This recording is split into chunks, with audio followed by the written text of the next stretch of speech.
Se recuerda que en este programa, sobre todo en esta sección, yo siempre digo, hay que tener al aire a personas que tienen algo, que tienen una cosita más que entregar una información muy acotada. Y es por eso que ahora hicimos una invitación a Enrique Martínez, que es médico del CEFAM del Palomar. ¿Por qué lo invitamos a él? ¿Por qué no a otra persona? Básicamente porque la invitación era a conversar. No era preguntar cosas muy técnicas sobre eso. Y el doctor Enrique, como se le dice en otros países, el doctor Enrique, nos dijo, claro, conversemos. Para eso estamos. Enrique, ¿cómo le va? Bienvenido. Muchas gracias, Cristian. Buenos días a todos los que nos ven a través de este medio que hoy día tuvieron la gentileza de invitarme. No, la gentileza es suya de poder aceptar esta humilde invitación a este humilde programa para poder conversar. Enrique, parto con saludarlo, darle la bienvenida y quiero que podamos conversar de cosas que quizás todos pensamos que sabemos, pero no sabemos. Perfecto. Por ejemplo, ¿cómo funciona un CEFAM? Bueno, un CEFAM, el método en que funciona un CEFAM es un centro de salud familiar, es decir, un establecimiento en donde se atienden las necesidades de las familias justamente, de todos los integrantes de la familia, adultos, niños, adultos mayores, ancianos, ¿no es cierto? La diferencia que tiene con otros establecimientos de salud es que los CEFAM no están pensados en atender cosas de urgencia, más bien en problemas, consultas que tenga la gente, cosas con sus recetas, atenciones nutricionales, de kinesiólogos, multidisciplinarios. Hoy también el tema de la salud mental se ven en los centros de salud familiar inicialmente. ¿Ya? O sea, para eso fueron diseñados, no para emergencias per se. No para emergencia, esa es la función de un centro de salud familiar. Y obviamente ya con el tiempo hemos ido perdiendo un poco el verdadero rol del CEFAM, que es la prevención, la medicina preventiva, es decir, empezar a tratar a las personas antes de que ocurran los problemas reales.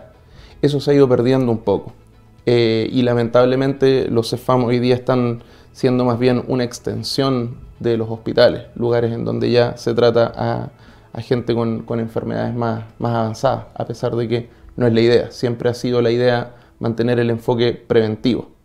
Pese a que lo que usted me dice, de que ustedes no están orientados derechamente a atender urgencias, pero me da la impresión de que las tienen que atender igual y que esas situaciones son muy comunes en los CEFAM.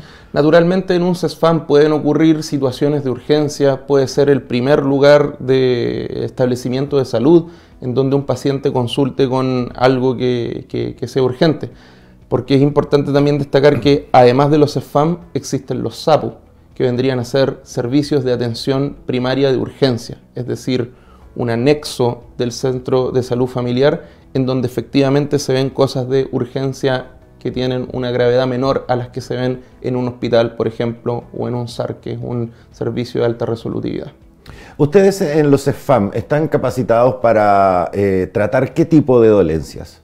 Bueno, como le comentaba, la idea sería ver un enfoque de salud preventivo, es decir, controlar el peso de las personas, su presión arterial, ese tipo de cosas.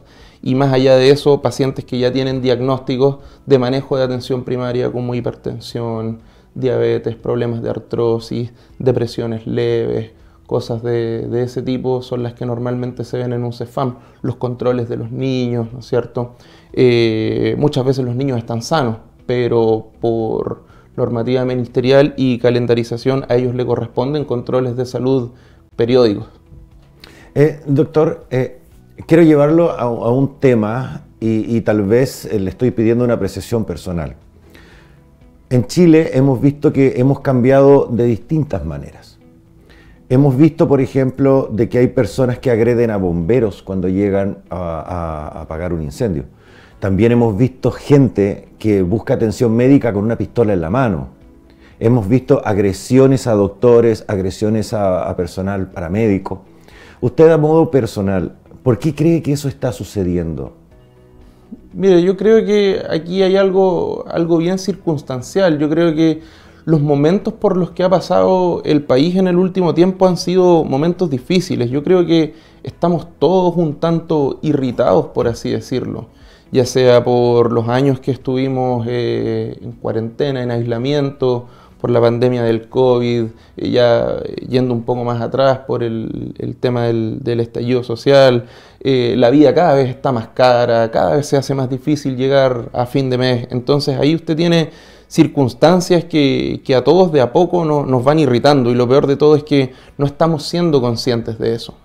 Cuando uno se encuentra con tal nivel de estrés, es natural pensar que la respuesta de uno ante situaciones que no nos esperamos va a ser distinta a que si nos tomáramos las cosas con un poco más de calma. La tolerancia de todos está disminuida, no solamente de los pacientes, de los funcionarios también. Yo creo que esto es una cosa, esto sí creo que sea una cosa pandémica, ¿ya? Porque nos afecta a todos por igual. Dado ese contexto, como le digo, es muy probable que en los servicios de salud haya un poco menos de tolerancia a los tiempos de espera, por ejemplo, y por parte del personal haya también algún grado de fatiga laboral, por así decirlo, por las cosas que han pasado en el último tiempo. Nosotros, al hacer un análisis, lo hacemos desde, o sea, no me incluyo porque yo no soy periodista, pero se hace un análisis más periodístico. Decimos, pasó un hecho. El hecho fue que una persona entró con un arma a solicitar atención urgente para él o un paciente. Ustedes lo ven por el lado médico. Ustedes dicen, ¿por qué esa persona está haciendo esto? Exactamente. Yo creo que lo primero ahí es mencionar que la violencia no nos va a llevar a ninguna parte, ni por parte de nosotros, el personal de salud, ni por parte de los pacientes y los usuarios que hacen uso justamente de estos servicios, ¿ya? Hay que aclarar también que muchas veces el personal de salud puede contestar de una manera un tanto agresiva. Recordemos que las agresiones y la violencia no solamente es física, también se demuestra de forma verbal. Uno puede agredir y provocar daño al momento de hablar, de contestar de una manera que no corresponde. Entonces, como le comentaba, yo pienso que la violencia en ese sentido no nos lleva a ningún lado. Hay que ser capaces de mantener la calma, de conversar, de saber dar explicaciones por parte nuestra y saber escuchar y recibir indicaciones por parte de un paciente, de un usuario, para hacer un buen uso de los servicios. Hay una cosa que no sé dónde la escuché, pero alguna vez la escuché. Decía, cuando las cosas te pasan a ti son más graves que cualquiera. Entonces, ¿por qué le digo eso? Porque hay veces cuando una persona X lleva a otra al servicio de salud y quiere atención rápida, porque siente que eso es urgente. Y a veces no leemos. Uh-huh. No leemos. O sea, hay carteles de distinta índole y uno no los lee. Entonces, ¿qué pasa? Pasan a evaluación y le dice, sí, tiene que esperar, usted es categoría tanto. Y la gente no lo entiende. ¿Nos puede explicar en qué consiste eso? ¿Cómo se usa? ¿Cuál es el criterio? Por supuesto.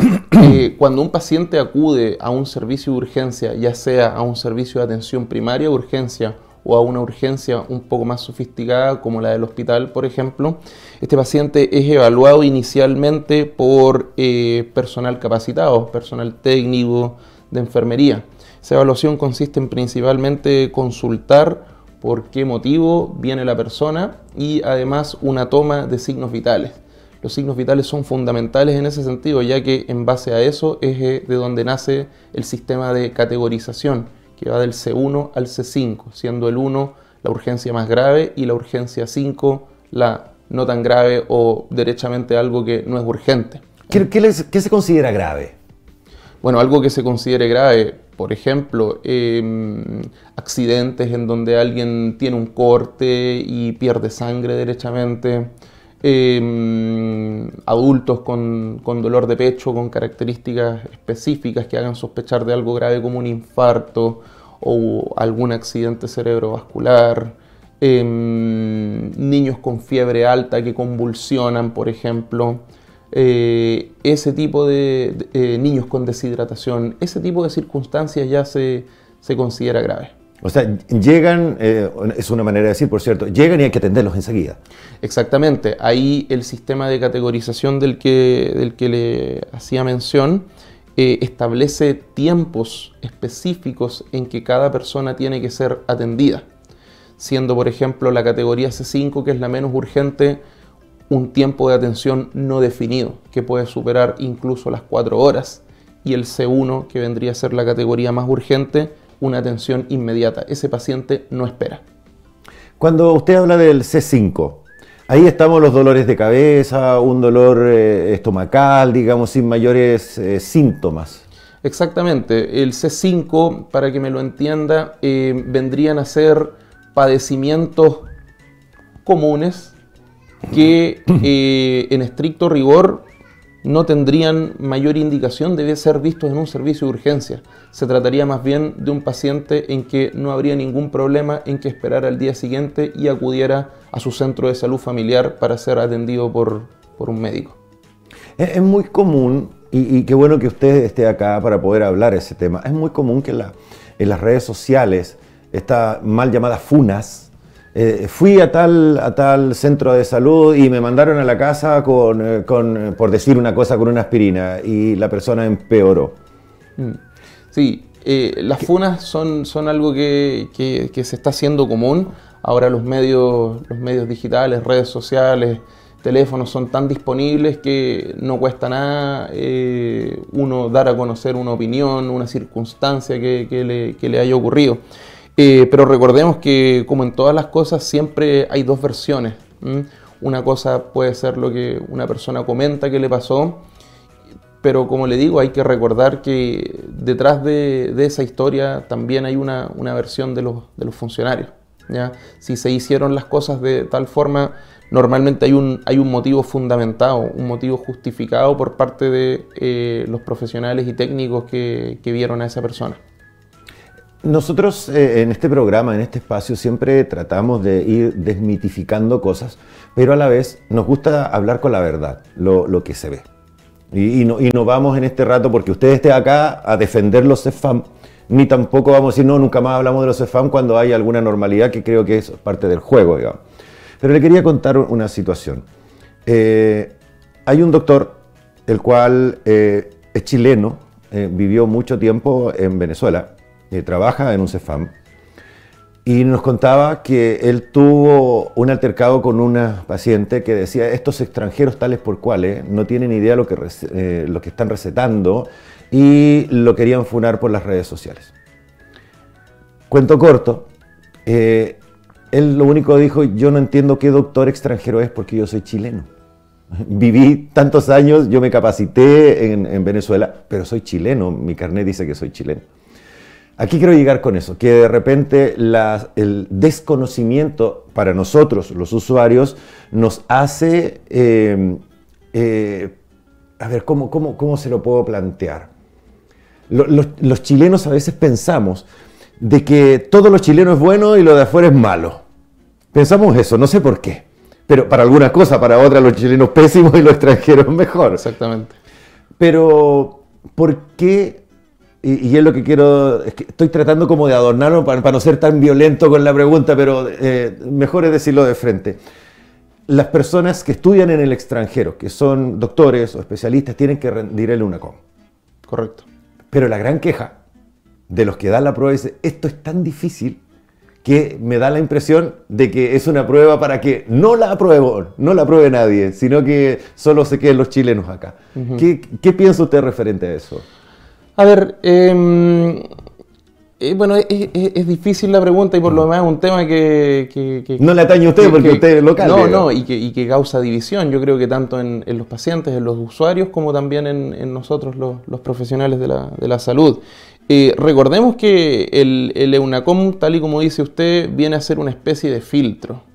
Una especie de filtro que por lo demás los médicos chilenos también tenemos que rendir. Ajá, eso no lo sabía. El EUNACOM tiene dos partes, una parte teórica y una parte práctica. La parte teórica la rendimos todos. Ya, perfecto. Chilenos y extranjeros, ¿ya?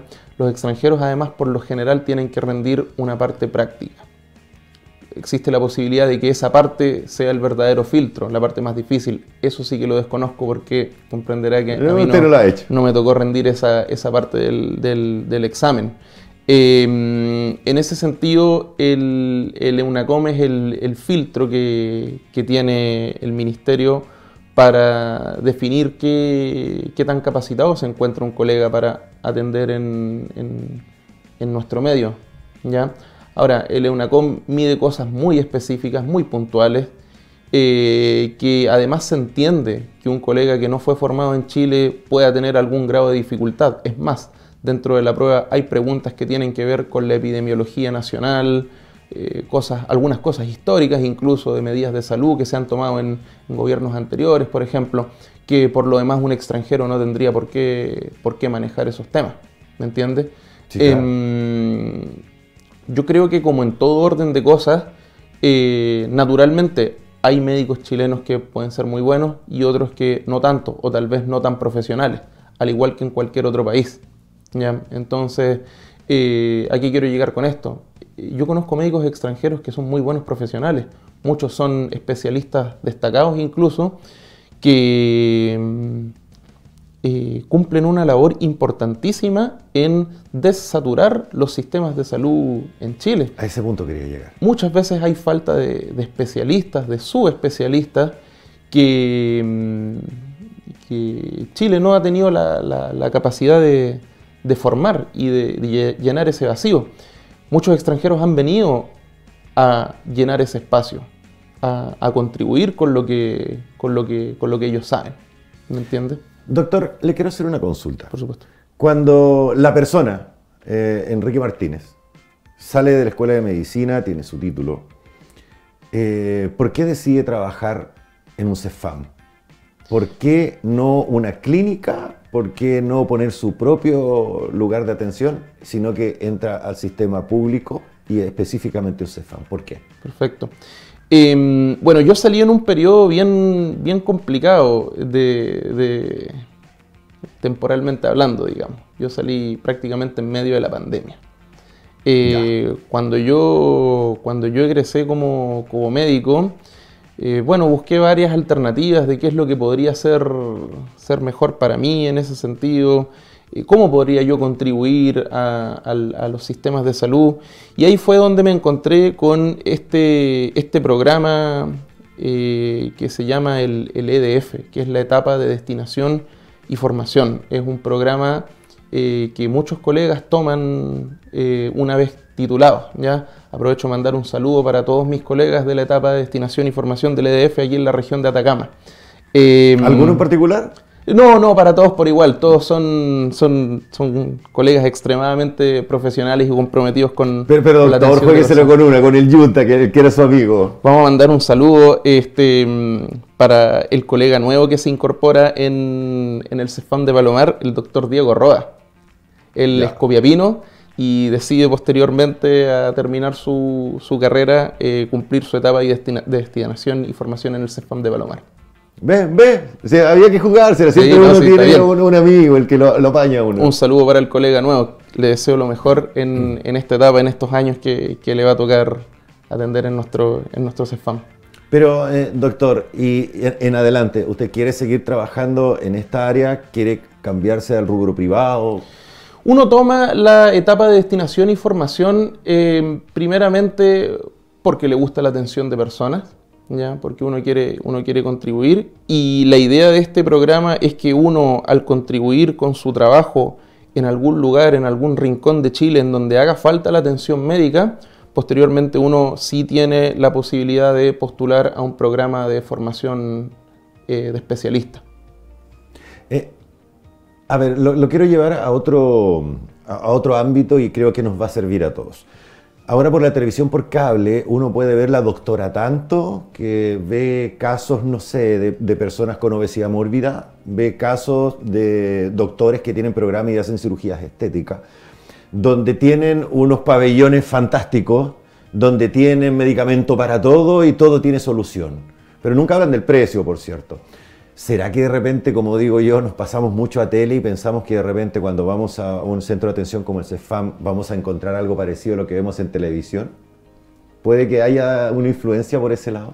Esa es una buena pregunta y muchas veces es bueno un poco aterrizarnos con respecto a ese tema, ya que Lamentablemente, los recursos con los que cuenta el sistema público actualmente no dan para pensar en cosas estéticas. Hoy día hay problemas mucho más grandes en la salud de los chilenos que por lo demás están fuera del área de lo estético.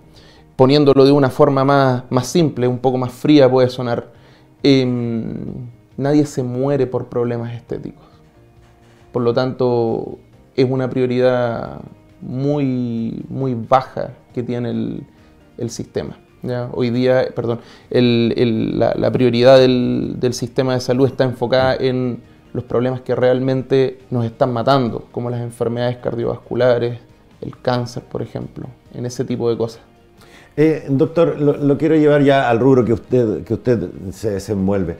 ¿Cómo se está preparando la salud pública para el tema de atención de enfermedades respiratorias que se vienen ahora en el periodo de invierno? Y es que es algo muy normal, digamos. Exacto, lo que se refiere usted es a la famosa campaña de invierno que tenemos todos los años. Nosotros ya desde el mes pasado se han estado inyectando recursos, por así decirlo, reforzando la atención de pacientes con refuerzos de médicos extra que vienen a prestar apoyo, de funcionarios técnicos extra en los servicios de atención servicios de urgencia de atención de salud primaria.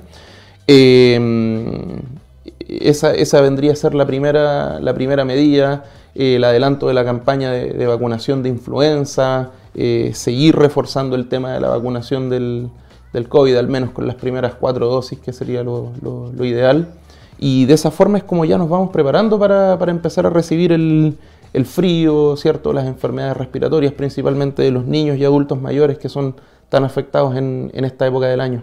¿Por qué se insiste tanto en la vacunación contra la influenza? ¿Cuál es la importancia de esa vacuna? ¿Qué nos evita esa vacuna a largo plazo, digamos? La idea de la vacunación de la influenza es justamente disminuir la probabilidad de que una persona se enferme justamente con ese virus en estos periodos que hace más frío.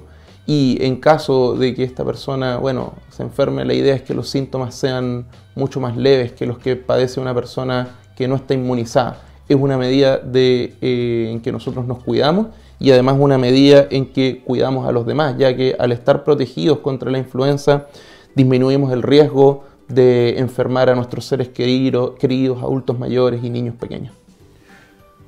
Hay una de las campañas que se ha realizado ya a salud municipal, qué sé yo, donde hablan de la gripe aviar. ¿Ustedes como CEFAM están capacitados para la atención de eso? ¿Cómo va la participación de ustedes dentro de esa campaña?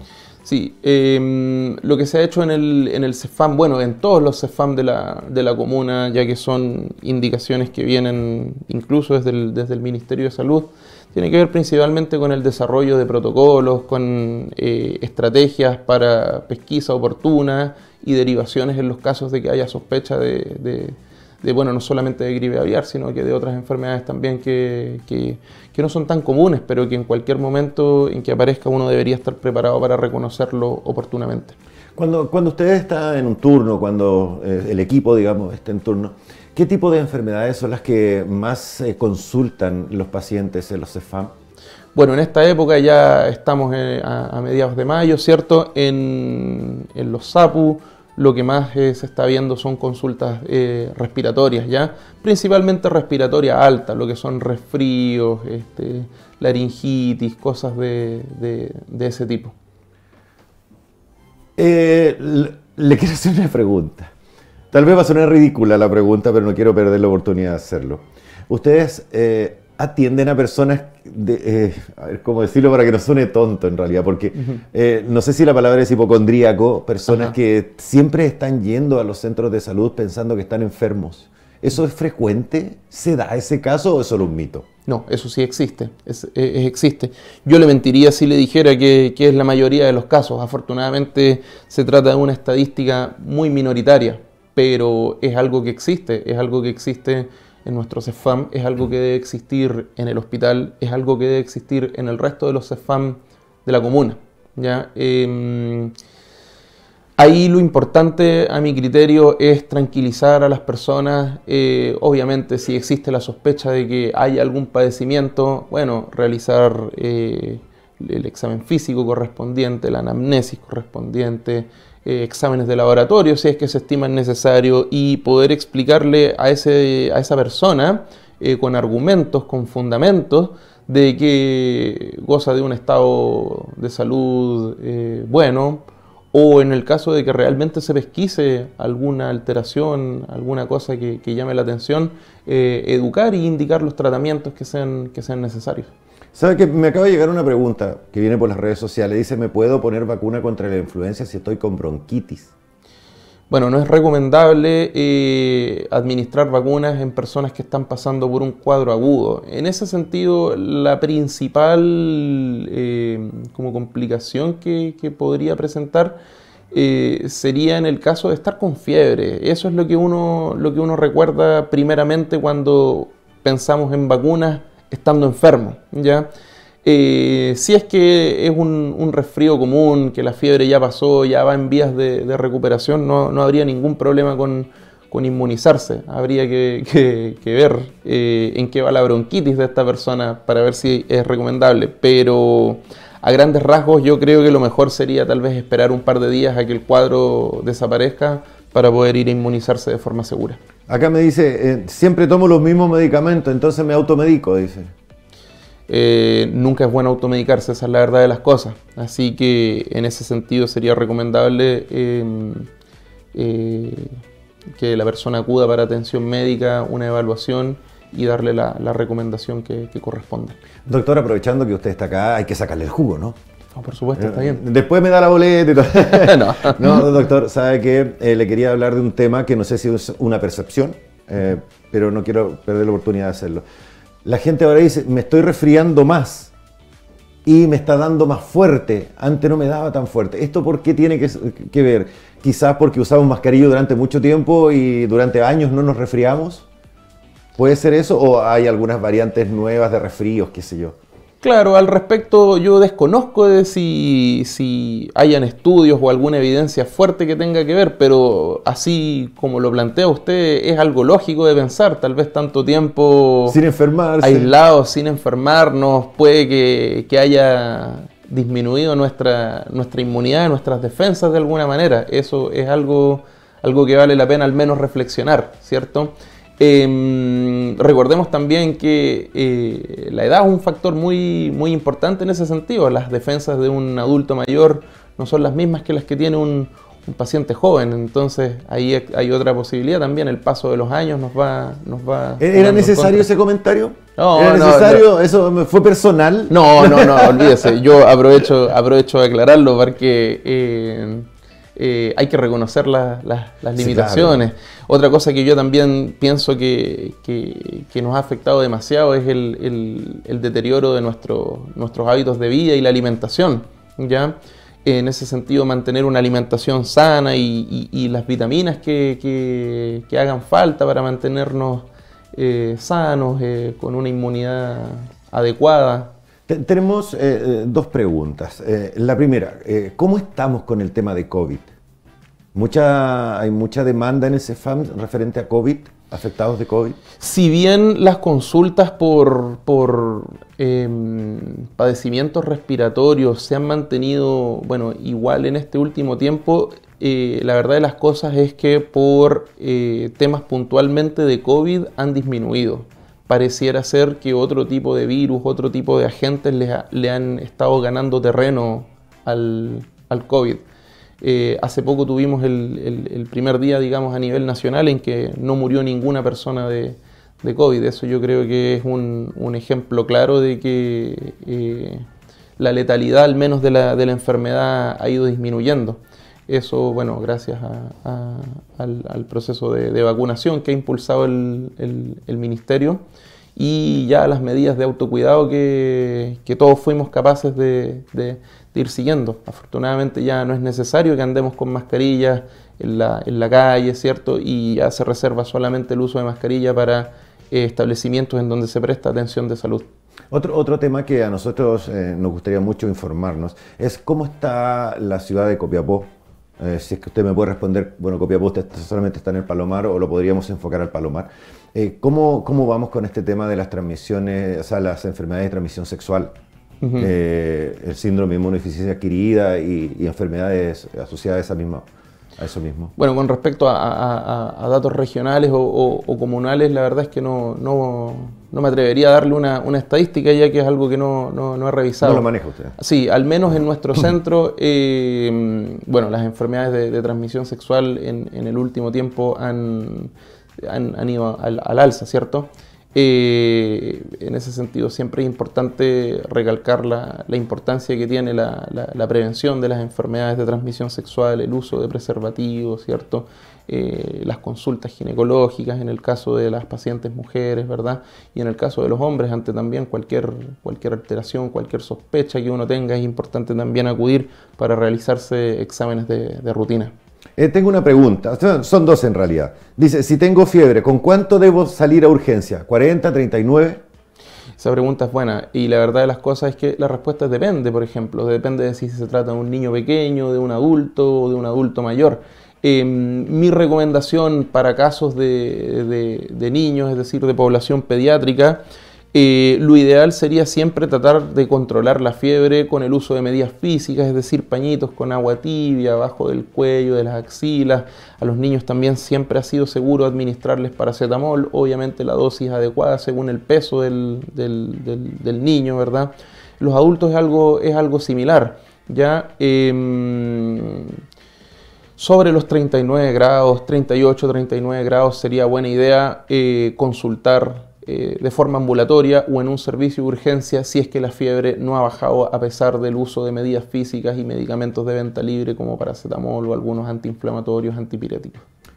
¿Mito o realidad? Cuando uno está con fiebre, ¿es bueno tomar duchas de agua fría? No, eso no es algo recomendable, ¿ya?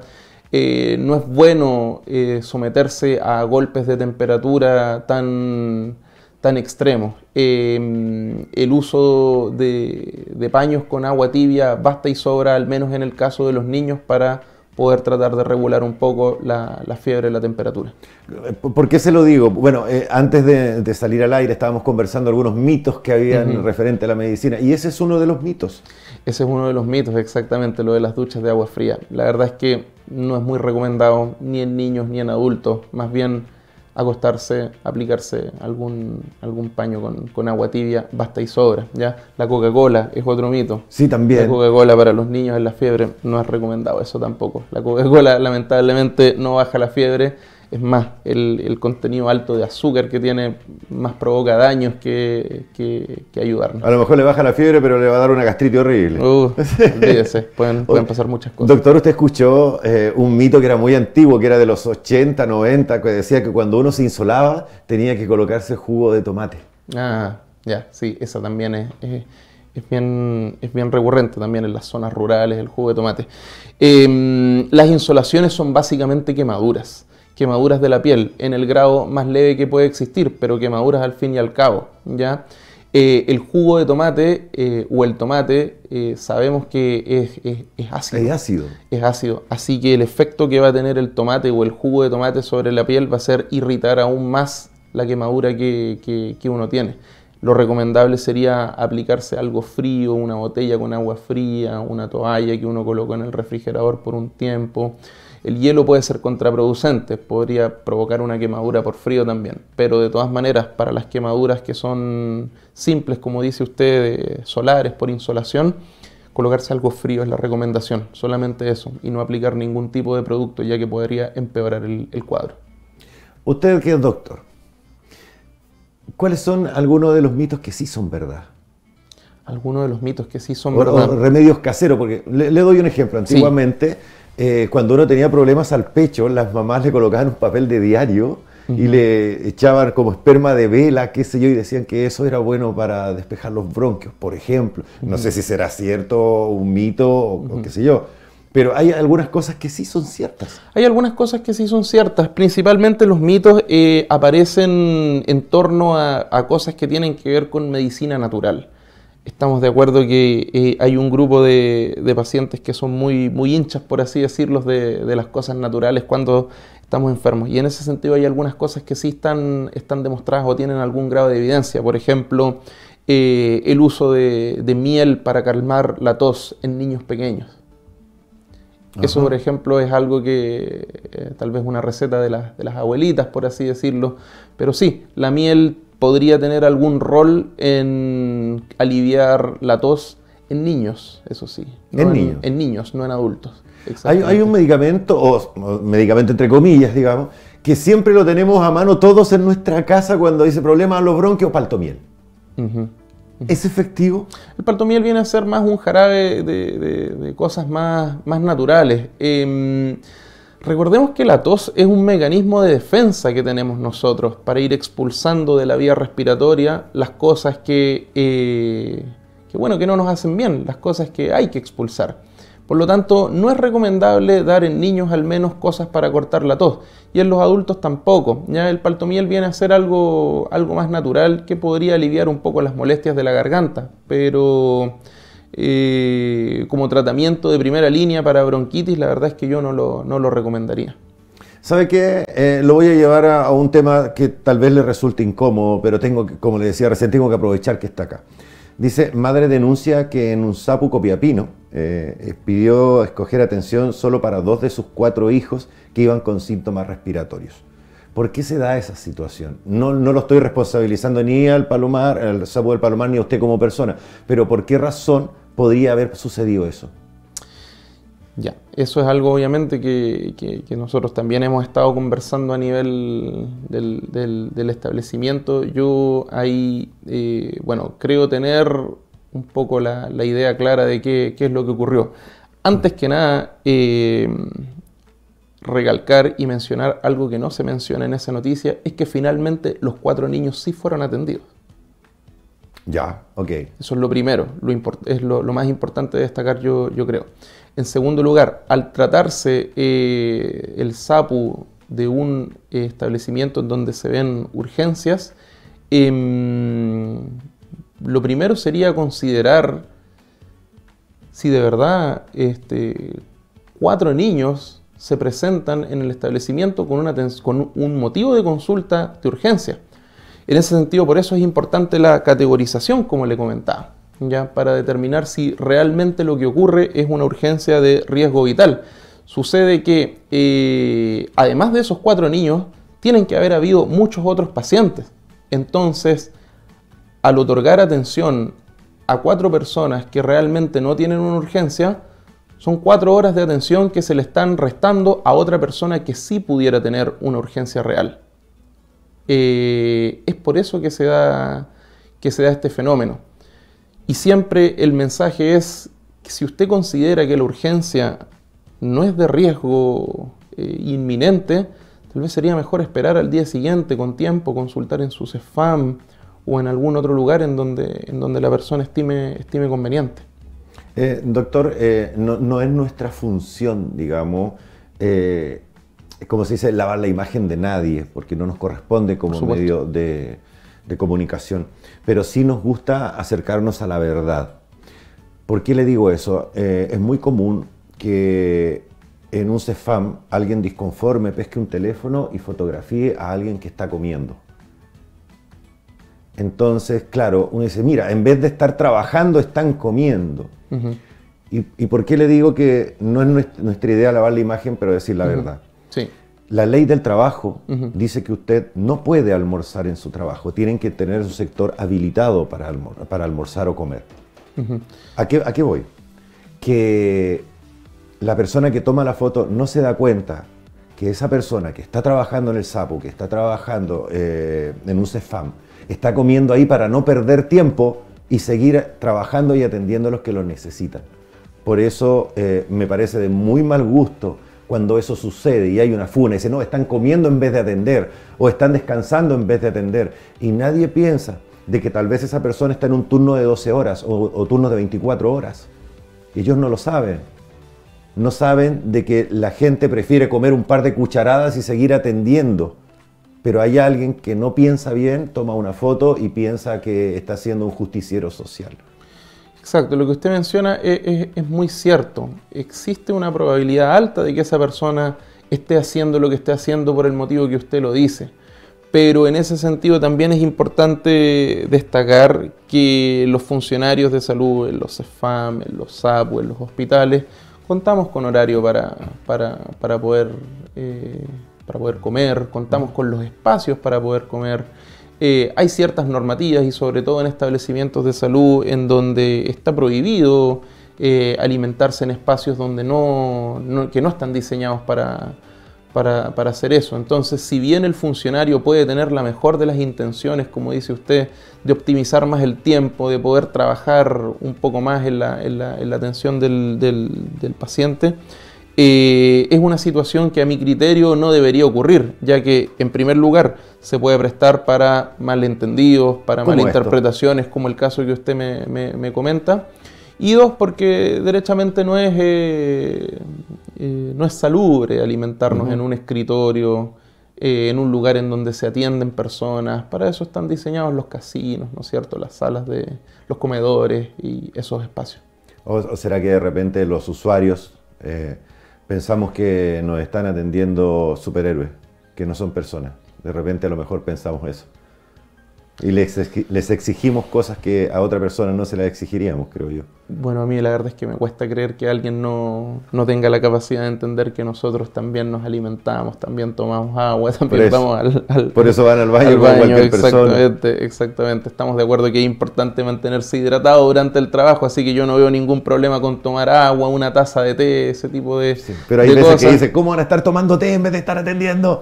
Y eso es lo que yo le decía, doctor. Mire, ¿sabe que tengo una pregunta súper simple? ¿Cuál es el horario de funcionamiento del Sapo El Palomar? El Sapo El Palomar actualmente funciona desde las 5 de la tarde hasta las 12 de la noche. Importante destacar que a las 12 de la noche el establecimiento cierra. Por lo tanto, la atención de pacientes efectivamente estaría siendo hasta las 11, 11 y media máximo, con la finalidad de poder terminar de cerrar las fichas. El mismo horario de CEFAM, ¿no? No, el CESFAM propiamente tal abre a las 8 de la mañana y estaría funcionando hasta las 5 de la tarde para después continuar con una extensión horaria que es hasta las 8. Pero hasta las 8 no hay atención, hasta las 5 hay atención y de 5 a 8 es una extensión horaria nada más. Es una extensión horaria, pero en la que sí hay atención de pacientes también. Ah, perfecto. Sí. Tengo una pregunta que yo creo que dio en el clavo la persona que la pregunta, porque hay un mito, y dice, mito o realidad, ¿las personas inmigrantes tienen prioridad de atención? Bueno, en casos de cosas urgentes, de urgencias de riesgo vital, por supuesto que tienen prioridad de atención, como lo tendría pero no por ser otra extranjero. Persona. No por ser extranjero. En ese sentido, lo que manda siempre es, obviamente, la categorización que se le da al paciente. Si el paciente es extranjero, inmigrante irregular, indocumentado, llámelo como usted quiera, si esa persona tiene una urgencia de riesgo vital, tiene exactamente la misma prioridad que la que tendría un paciente chileno, ¿ya? Y en los CEFAM, en lugares de atención ambulatoria, cosas que no son de urgencia, no es un paciente que tenga prioridad en el sentido de que primero se le van a solicitar que haga algunos trámites administrativos antes de poder ser atendido. Ya, es que lo que pasa es que siempre dicen, no, es que fui a un centro de atención y llegaron un extranjero, lo atendieron al tiro. También anda, bueno, que no es el área de lo que estamos hablando ahora, dice, no, que tienen prioridad para comprar una casa, qué sé yo, y no tengo casa. O sea, hay como hay una xenofobia virtual, entonces de repente se tocan estos temas. Doctor, se nos acabó el tiempo, íbamos a hablar 20 minutos, hemos hablado, pero ha estado muy entretenida la conversación. Quiero pedirle un favor, tal vez. Por supuesto. Tengo un dolor, no. Doctor, usted que trabaja en el CEFAM, que trabaja en el área de salud, ya sea municipal, gubernamental, ¿cuál cree usted que es la característica principal que tienen los equipos de trabajo que atienden gente así? Bueno, los equipos de trabajo en los establecimientos de salud de partida tienen que ser... tiene que haber mucho compañerismo, eso es lo primero, ¿ya? Un turno o un equipo de trabajo en donde no hay buena comunicación es un equipo que simplemente no va a funcionar, ¿ya? Hay que tener bien claro el tema del compañerismo, del trabajo en equipo, de la buena comunicación, algo de fraternidad muchas veces incluso. Ya después, si es que uno se hace amigo de los colegas, de los compañeros de trabajo, eso sería ideal, obviamente. Es un trabajo en donde uno muchas veces disfruta. Yo creo que esos son los elementos principales que tiene que tener un equipo de salud de atención de personas. Y si usted pudiese definir en una sola palabra a la gente que trabaja en urgencia y prevención como los CEFAM, ¿cuál sería esa palabra? Gente comprometida. Compromiso. Compromiso. Doctor, muchas gracias por haber venido. Muchas gracias, Cristian. Espero que no sea la última vez que nos visita. Nos estaremos viendo más adelante entonces. Sí, obviamente. Y ahí, bueno, ahí traiga su estetoscopio, me toma la presión. Para ahorrar, digo yo. Hartos temas que podemos conversar. Muchas cosas. Doctor, muchas gracias por haber estado con nosotros. Gracias. Estuvimos hablando con el doctor Enrique Martínez, que es médico del CEFAM del Palomar. Aprovechamos de agradecerle el tiempo que nos dio para poder conversar sobre el funcionamiento del CEFAM, de pacientes, de mitos, que es una cosa que la venimos planteando hace rato, de derribar mitos, si es mito o realidad lo que pasa con esto. Ya sabe, por ejemplo, a quien hizo la pregunta, que no hay una atención prioritaria para una persona porque es de otra nacionalidad sobre la chilena, ni chilena sobre alguien que es migrante. Es muy bueno aclarar eso. Todos somos iguales, enfermos, no importa de dónde vengamos ni el color de piel que tengamos. Ojalá que eso lo entendamos. Vamos a hacer una pausa comercial. Quédese ahí, volvemos enseguida con el matinal de Atacama Noticias.